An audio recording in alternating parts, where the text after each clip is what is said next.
성도 여러분, 안녕하셨습니까? 오늘은 2020년 9월 19일 귀한 안식일입니다. 오늘 귀한 안식일을 맞이해서 하나님과 더불어 우리가 정말 행복한 시간들이 되기를 바라고, 또 하나님 안에 평안하고 또 하나님을 통해 참된 기쁨을 누리는 그런 안식일의 시간이 되기를 간절히 바랍니다. 첫 찬미는 526장 나의 영원하신 기업, 이 찬미를 함께 부르겠습니다.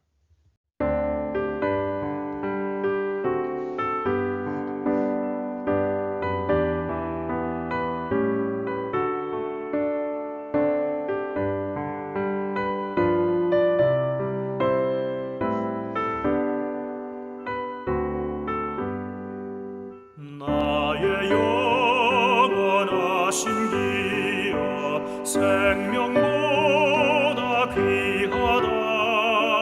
나의 갈 길 다가도록 나와 동행하소서.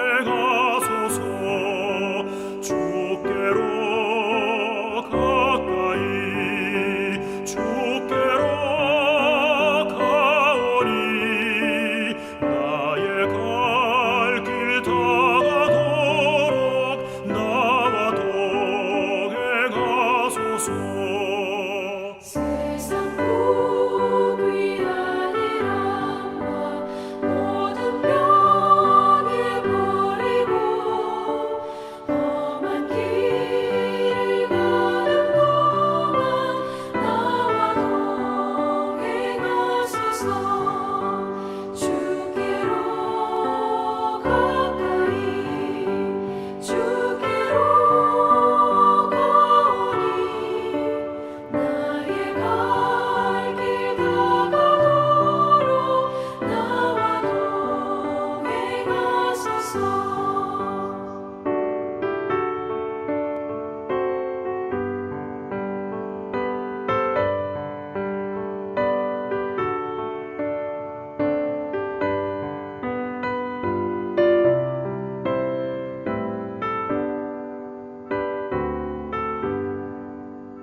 어둠 골짝 지나가며 험한 바다 건너서 천국문에 이르도록 나와 동행하소서.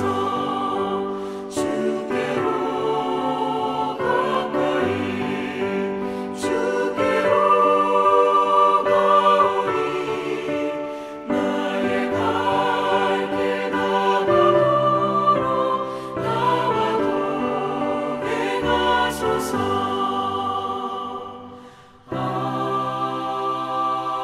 아멘.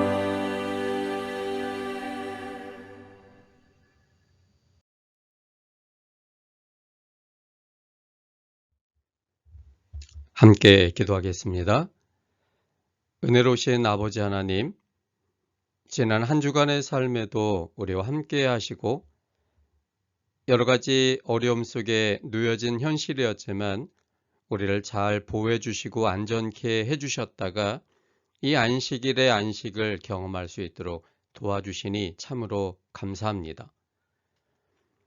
요즘 지구가 몸살을 앓고 있습니다. 기후변화로 인해 모든 것이 흐트러지고 있습니다. 그래서 산불도 계속되고 있고 또 어느 곳에서는 폭우가 쏟아지고 또 여전히 바이러스들은 창궐하고 있는 상황입니다. 이런 것들을 볼 때 사람들이 살아온 그 삶이 얼마나 이 천연계를 파괴하며 우리 자신들의 삶을 파괴하는지를 여실히 보여주고 있습니다. 사단이 꿈꾸는 이 지구의 모습이 얼마나 사망적인지를 다시 한번 확인하게 됩니다. 그래서 우리는 하나님이 절실히 필요합니다. 그 하나님께서 이 우주를 지배하시고 우리를 지배해 주셔야만 모든 생명체들이 행복을 누리며 살 수 있다는 사실들을 절감하게 됩니다. 오늘 이 안식일을 통해서 우리의 생각을 다시금 주님께로 향할 수 있는 기회를 주시고 하나님을 만날 수 있는 은혜를 주시니 참으로 감사합니다. 오늘 예배를 통해 또 말씀을 통해 하나님을 주목하는 시간이 되게 하여 주시고 하나님을 통해 우리가 다시 한번 큰 해답을 얻을 수 있도록 도와주시고 평안과 기쁨을 경험하는 귀한 생명의 시간이 되도록 인도하여 주시옵소서. 성령께서 이 예배에 참여하는 모든 성도님들의 마음에 함께하여 주시고 성령님의 도움을 통해 다시금 하나님을 잘 생명적으로 또 은혜롭게 깨닫는 시간 되게 하여 주셔서 하나님과 만나는 매우 소중한 귀한 시간이 되도록 인도하여 주시옵소서. 시종을 주께서 주관해 주시기를 바라며 예수님 이름으로 기도합니다. 이제 특창을 듣도록 하겠습니다. 특창의 제목은 내 주 되신 주를 참 사랑하고입니다.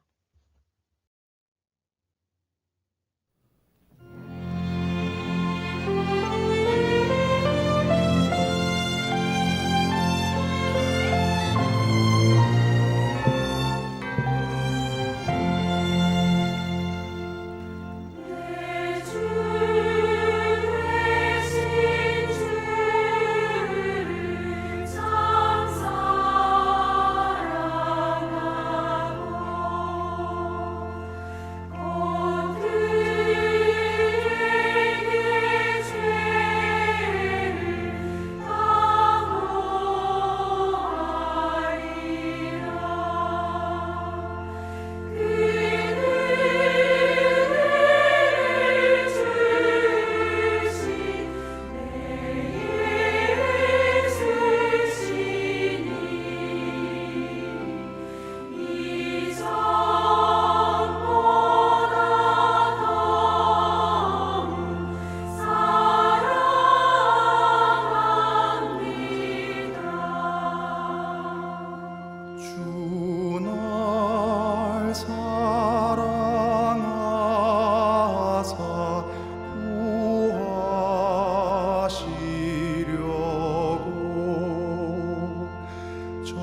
말씀을 나누기 전에 한 가지 교회 소식을 알려드리고 시작하겠습니다.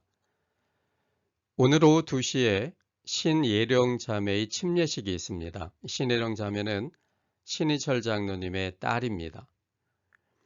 오늘 이 침례식은 직원들과 또 가족들 중심으로 이루어지는 조촐한 예식이지만 우리 성도님들께서는 비록 참석은 하지 못하지만 있는 곳에서 오늘 신희령 자매의 침례식을 기억해 주시고 또 신희령 자매가 하나님 안에서 잘 성장해 나갈 수 있도록 기도해 주시면 참으로 고맙겠습니다.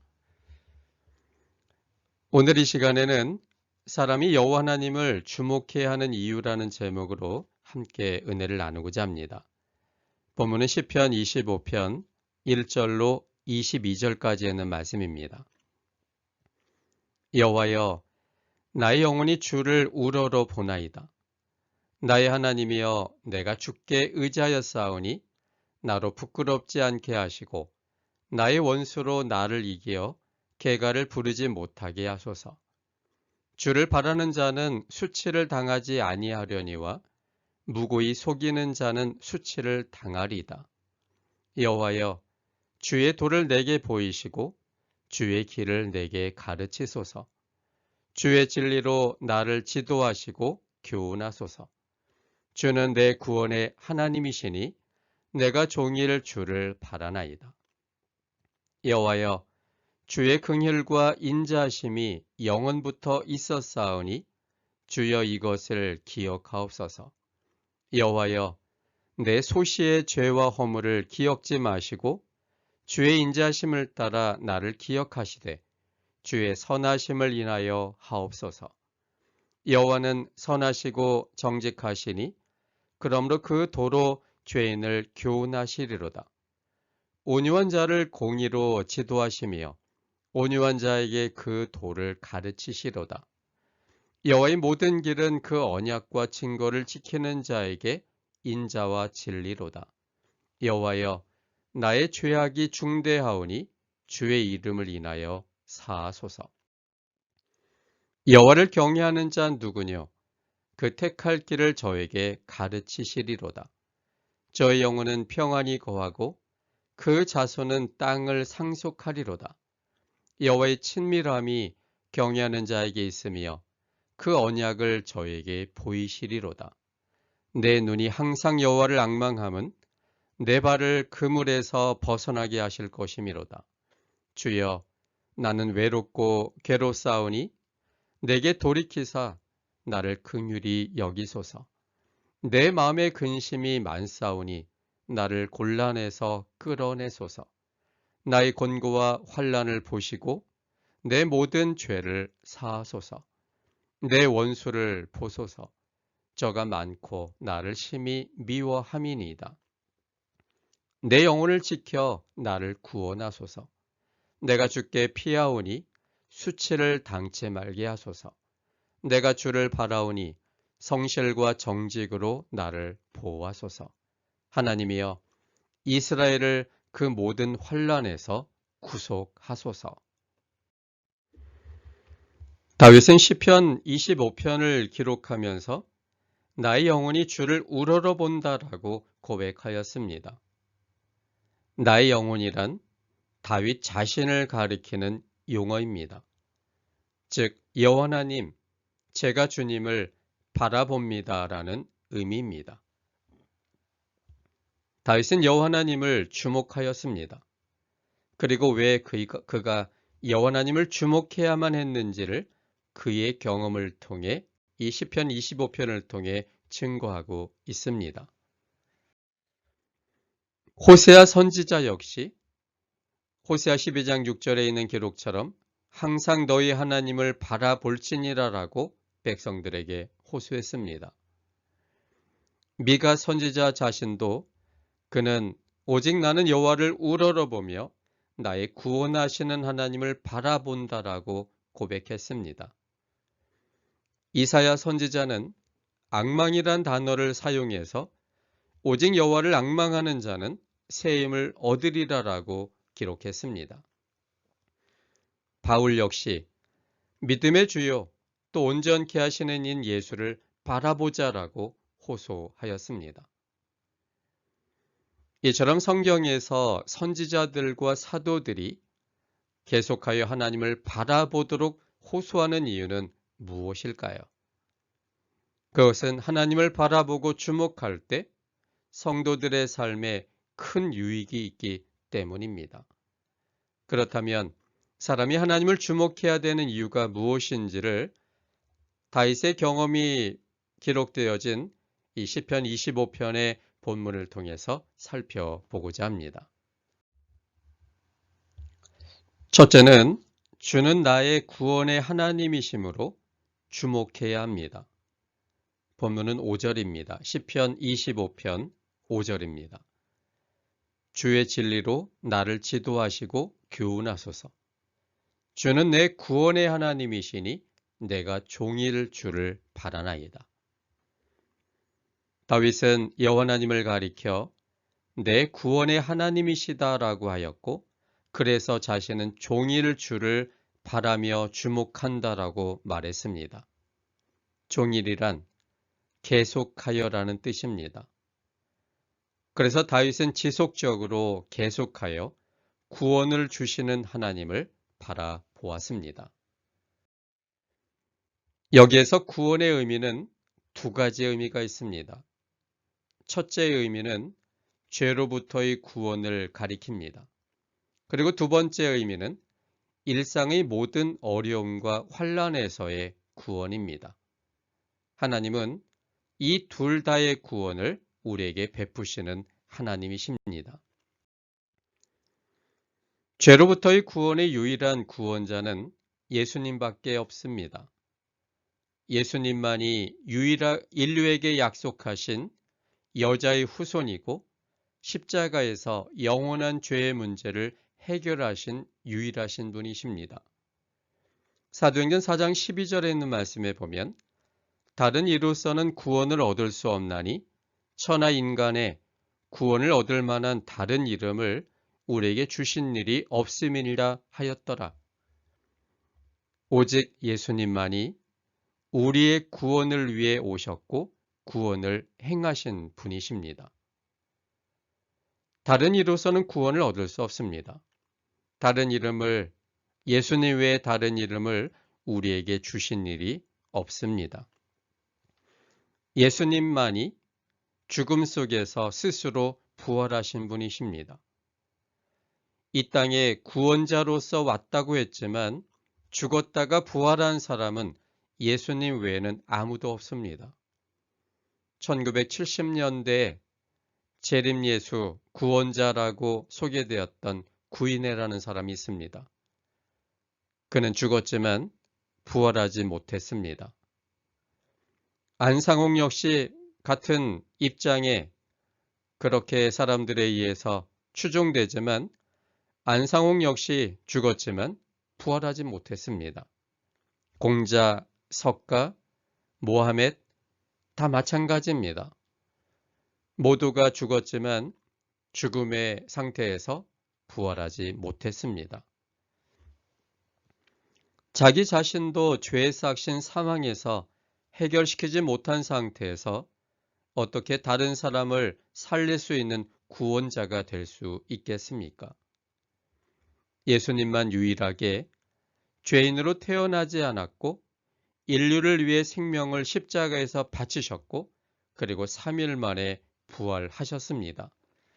이 부활이야말로 예수님이 하나님의 아들됨을 증거하는 가장 강력한 증거물입니다. 로마서 1장 4절에 보면 이렇게 기록되어 있습니다.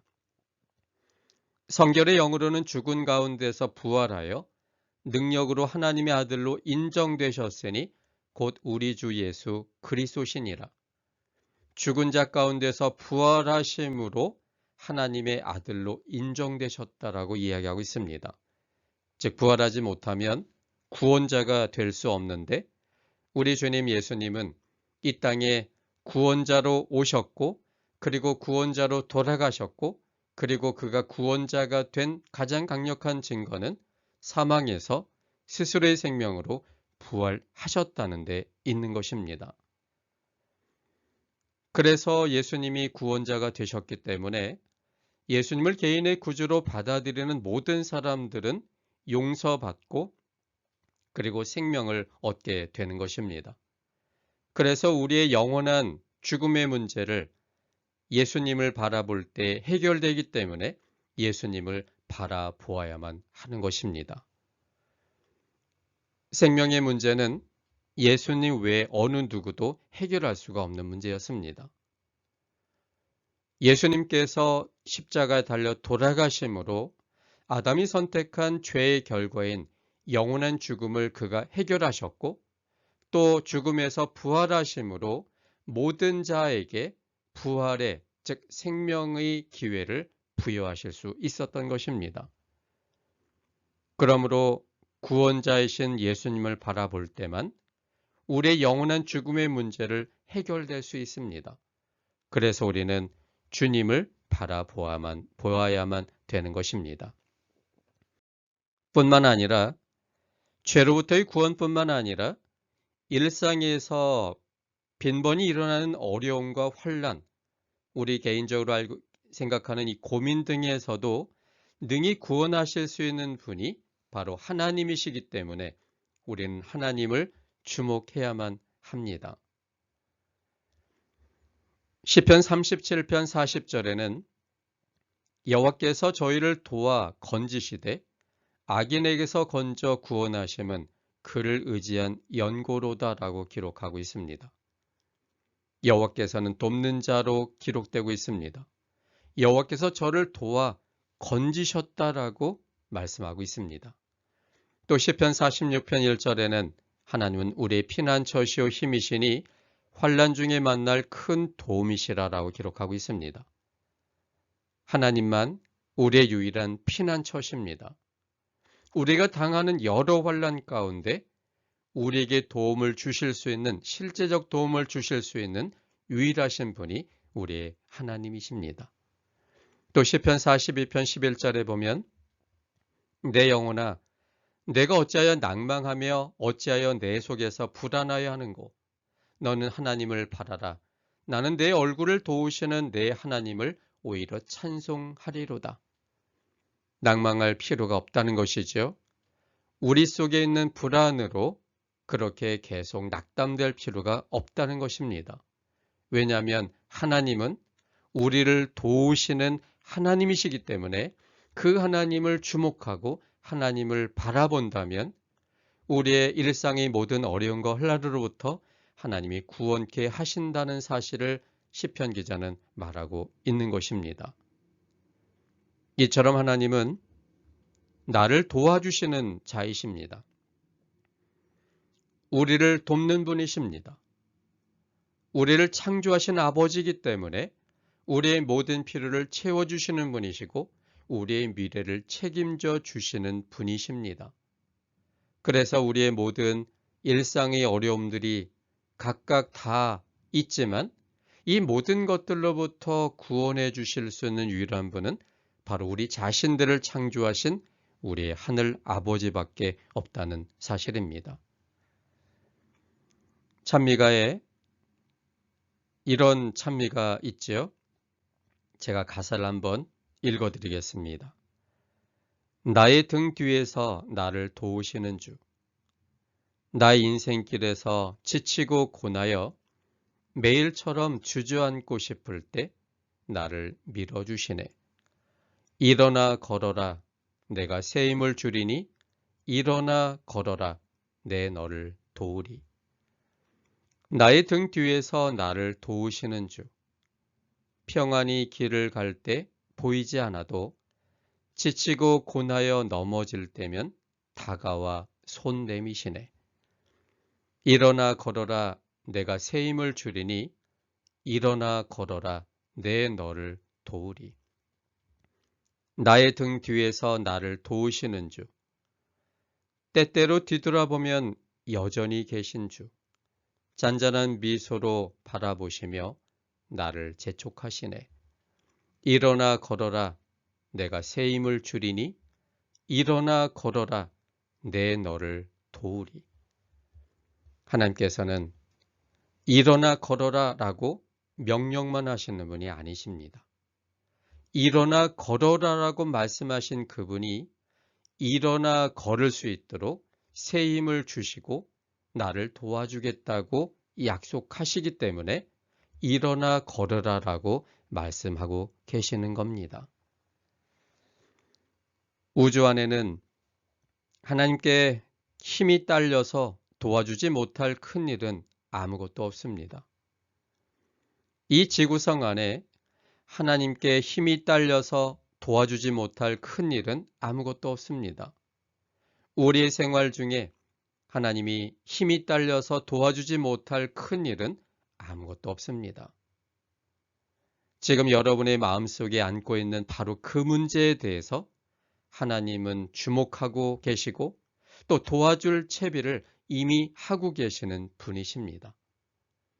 그래서 혼자 스스로 고민하지 마시고 이 모든 것들을 도와주실 그 나의 하나님을 주목하고 하나님을 의지하며 하나님께 기도할 때, 하나님께서 도와주시기를 선택할 때 하나님께서 넉넉히 우리를 도와주십니다. 하나님께 지혜를 구하시고 하나님의 방법을 구해 보시기를 바랍니다.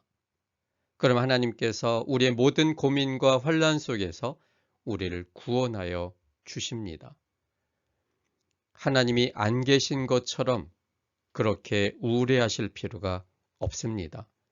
하나님이 계시다면 이 모든 것을 들어주시고 그 모든 것을 해결하실 능력이 하나님께 있기 때문에 우리는 하나님이 안 계신 것처럼 우울하거나 낙담에 빠질 필요가 없는 것입니다. 종교개혁의 선봉에 섰던 말틴 루터의 유명한 이야기가 있습니다. 그가 호기롭게 오직 믿음으로 말미암아 구원을 받는다는 사실에 대하여 그 당시 강력했던 천주교회를 향해서 그는 일성을 내뿜었습니다. 95개의 반박문을 비텐베르그 성당 앞에 써서 못 박아놨습니다. 그런데 그를 향한 천주교회의 공격은 어마무시했습니다. 그가 고민에 빠질 만큼 강력한 것이었습니다. 그를 죽음 속에 몰아넣기 위하여 그 반대편의 세력은 온 힘을 다해서 정치적 힘과 행정적 힘 모든 것을 다 기울여서 이 루터와 맞섰습니다. 루터는 낙심할 수밖에 없었습니다. 완전히 그가 자신의 신앙을 포기할 만큼 매우 힘든 상황이었습니다. 그래서 낙담에 빠져 우울하고 있을 때 그의 아내가 소리쳤습니다. 하나님 돌아가셨습니다. 하나님에 대하여 장례식을 치러야 합니다. 이렇게 외쳤습니다. 깜짝 놀란 루터가 자신의 아내에게 말했습니다. 하나님이 돌아가셨다니 무슨 말이요? 그러자 그의 아내가 이야기했습니다. 하나님이 돌아가시지 않았다면 당신이 어떻게 이렇게 낙담 속에 빠질 수 있겠습니까?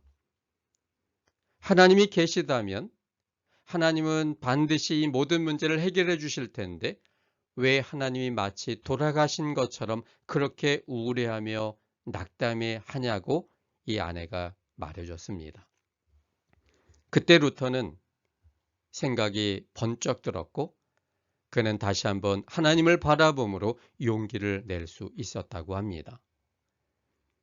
하나님이 계시며 하나님이 나와 함께 계시고 내 문제를 들으셨고 하나님이 이 모든 것을 해결해 주실 수 있다는 사실에 대해 믿을 수 있다면 우리는 그것이 당장 해결되지 않는다 할지라도 이 모든 것들에 대하여 우리는 하나님을 믿기 때문에 다시 한번 용기를 낼 수 있지 않겠습니까?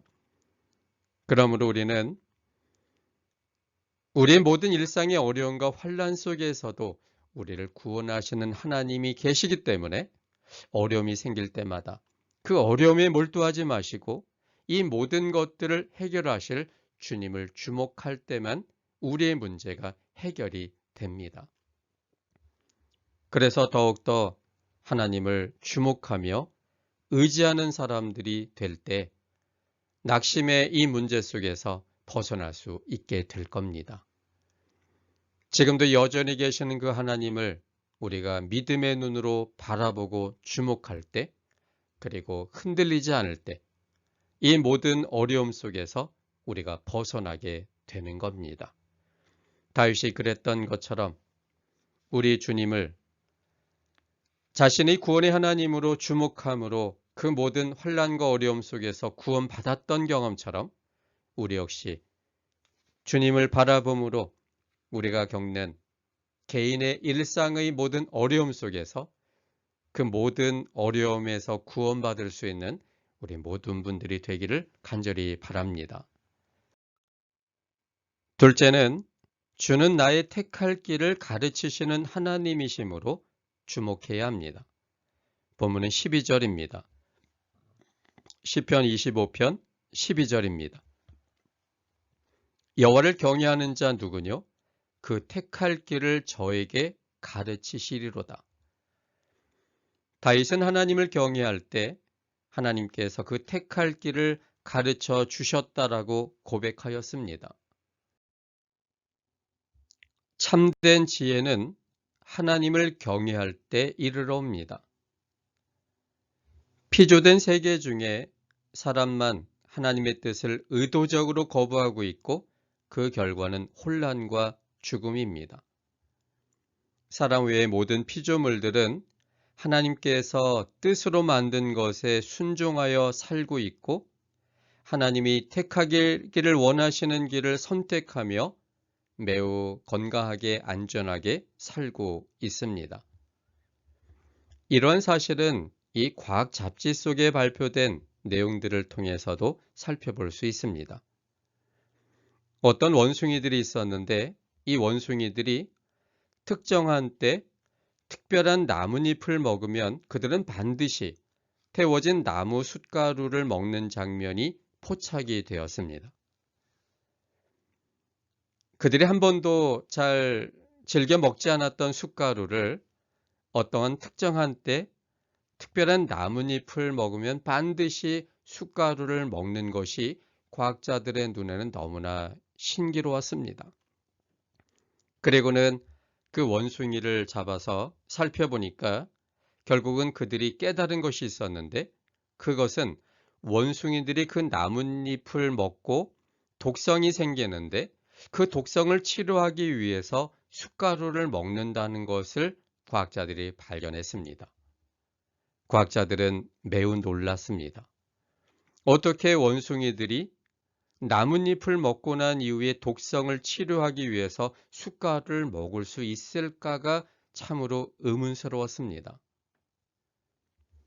그런데 원숭이들은 속이 아플 때 숯가루 먹는 것을 어떻게 해서 그들은 알게 된 걸까요? 배워서가 절대 아닙니다. 그런 것들을 배울 만큼의 지능을 원숭이는 가지고 있지 않습니다. 또 지식도 그럴 만한 지식도 없습니다.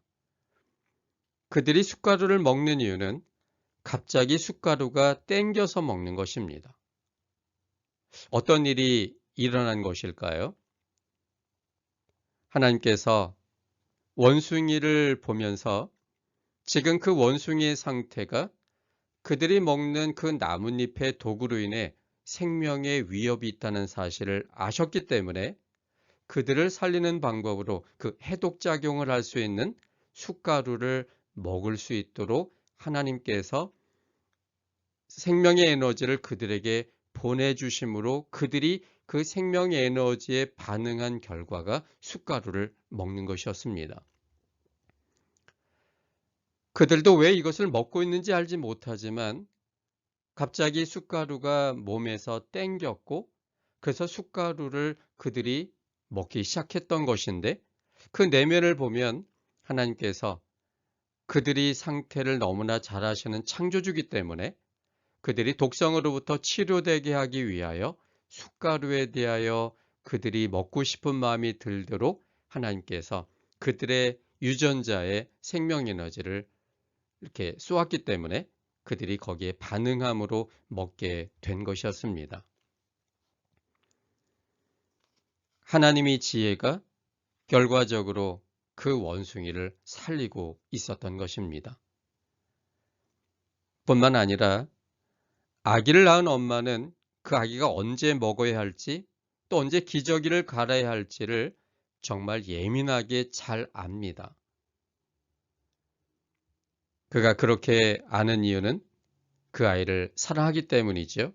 뿐만 아니라 하나님께서 그 아이를 가장 잘 보존할 수 있는 방법들을 깨우쳐 주시기 때문입니다.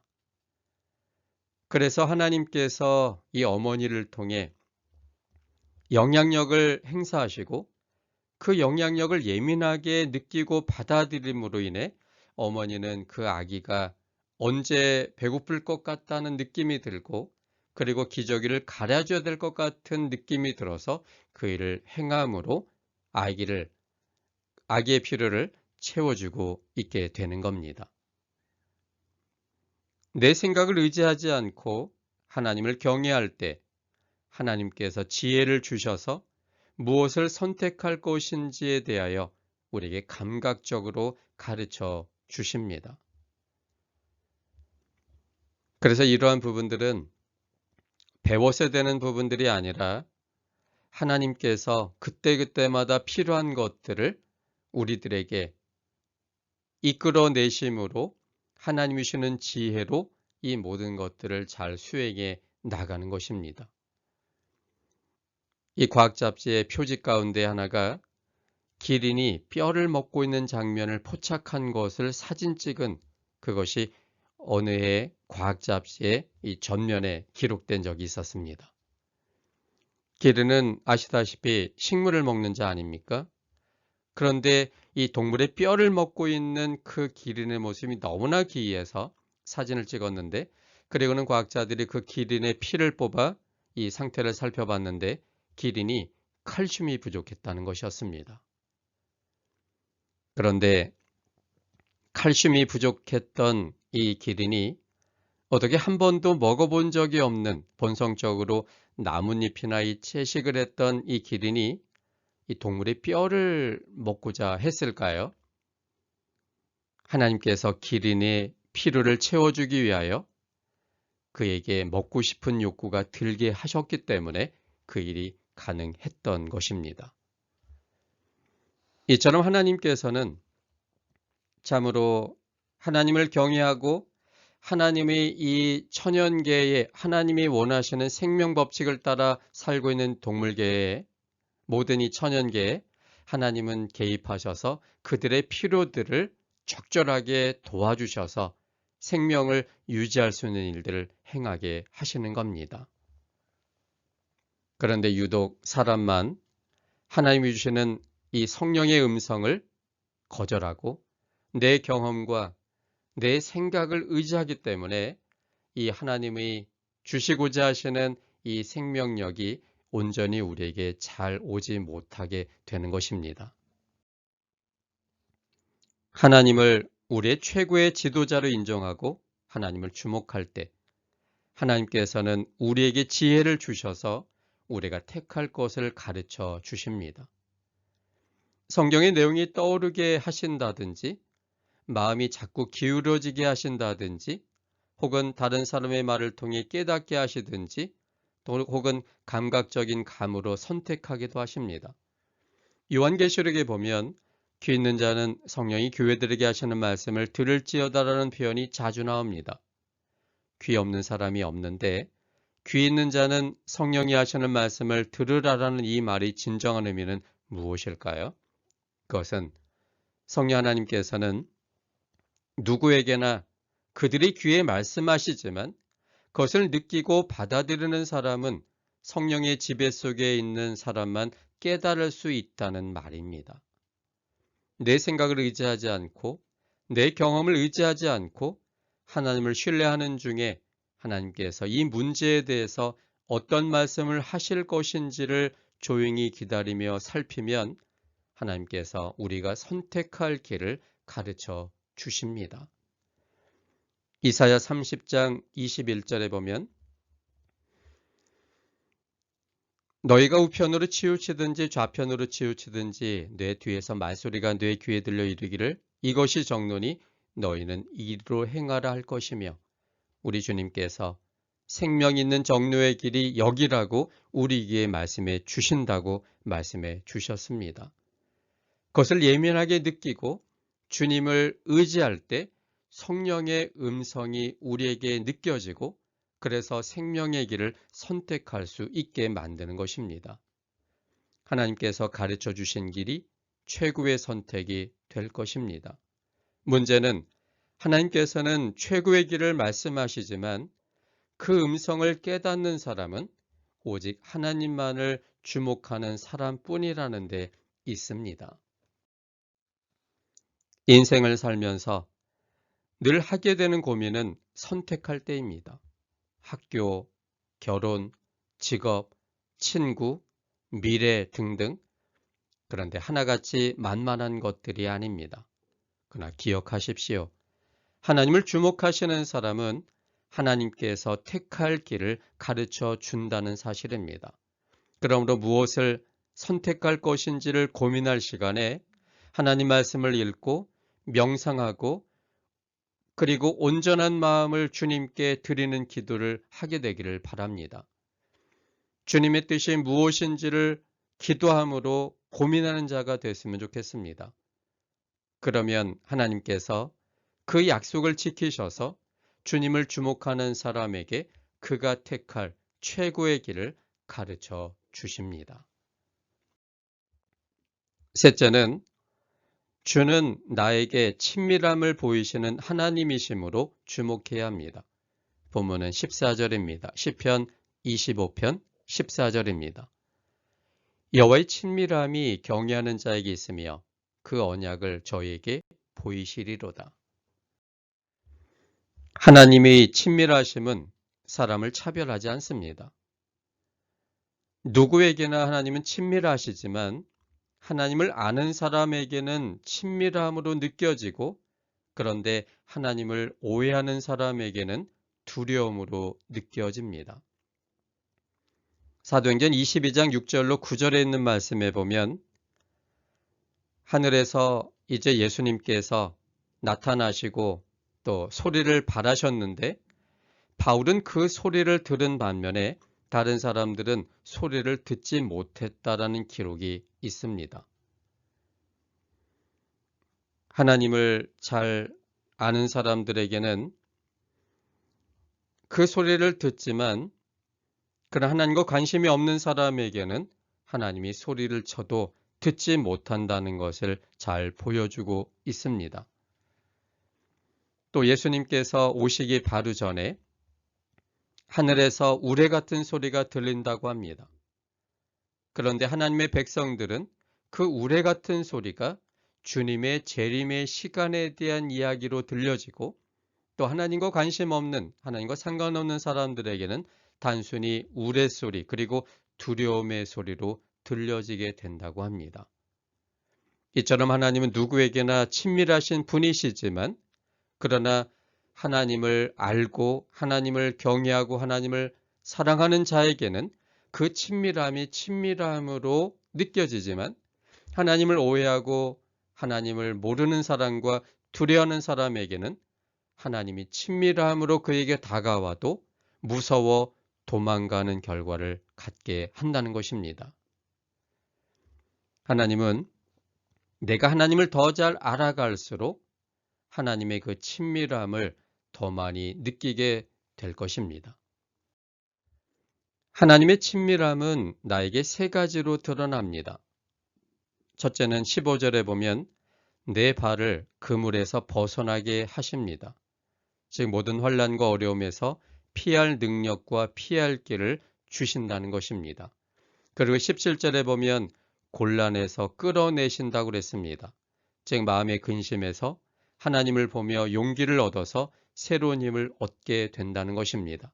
세 번째는 21절에 보면 성실과 정직으로 나를 보호해 주십니다. 하나님은 믿을 수 있는 사랑의 하나님이십니다. 그분의 성실하심과 정직하심을 근거로 우리를 보호하시겠다고 약속하셨습니다. 그러므로 우리는 이렇게 하나님의 친밀하심을 통해 이 세 가지의 것들을 통해 이렇게 해주시겠다고 약속해 주시는 하나님이십니다. 그 하나님에 대해서 신뢰가 가지 않으십니까? 하나님은 우리에게 친밀하신 하나님이십니다. 그 친밀함은 우리가 하나님을 주목할 때 느껴질 것입니다. 그러므로 사람은 여호와 하나님을 반드시 주목해야 합니다. 왜냐하면 세 가지 이유였는데요. 그 첫 번째 이유는 하나님은 나의 구원의 하나님이시기 때문입니다. 두 번째 이유는 하나님은 나의 택할 길을 가르치시는 하나님이시기 때문입니다. 세 번째 이유는 하나님은 친밀함을 보이시는 하나님이시기 때문입니다. 우리는 바라봄으로 변화됩니다. 하나님을 주목할 때 하나님 안에서의 모든 허락이 바로 내 것이 됩니다.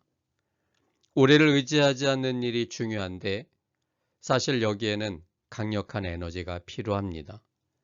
우린 하나님을 바라보는 데 익숙하지 않고 내 자신과 나의 경험과 어떤 사람들의 어떤 것을 바라보고 믿기가 훨씬 쉬운 경향을 갖고 있습니다.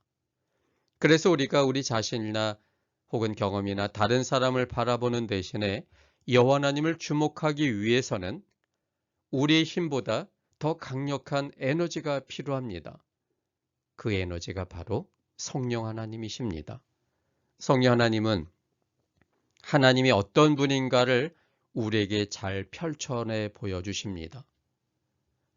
성경의 기록들과 나의 과거의 경험들을 통해 하나님이 나의 구원의 하나님이라는 사실을 잘 보여주게 하십니다.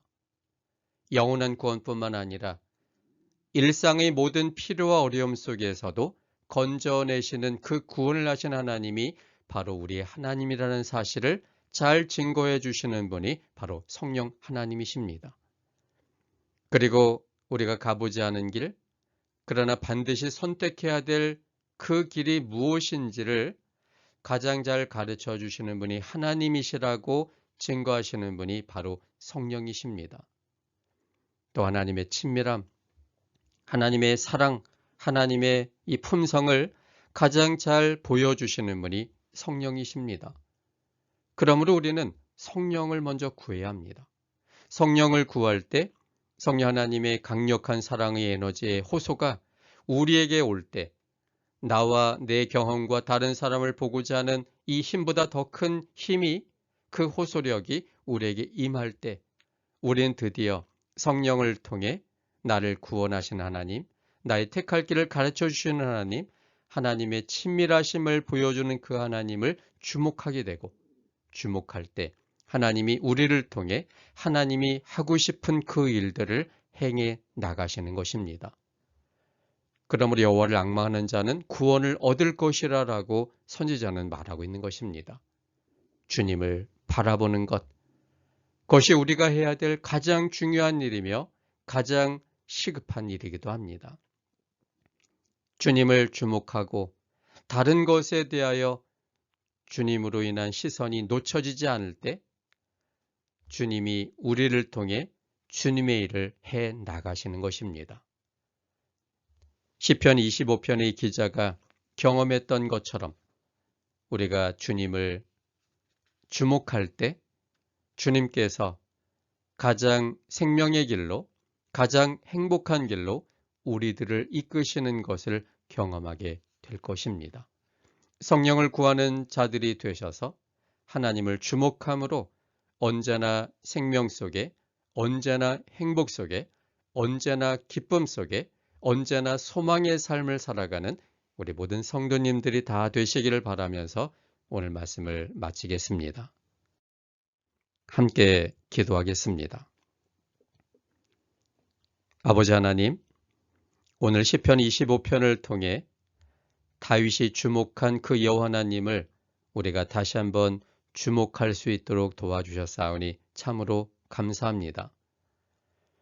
다윗은 여호와 하나님을 주목하는 사람이었습니다.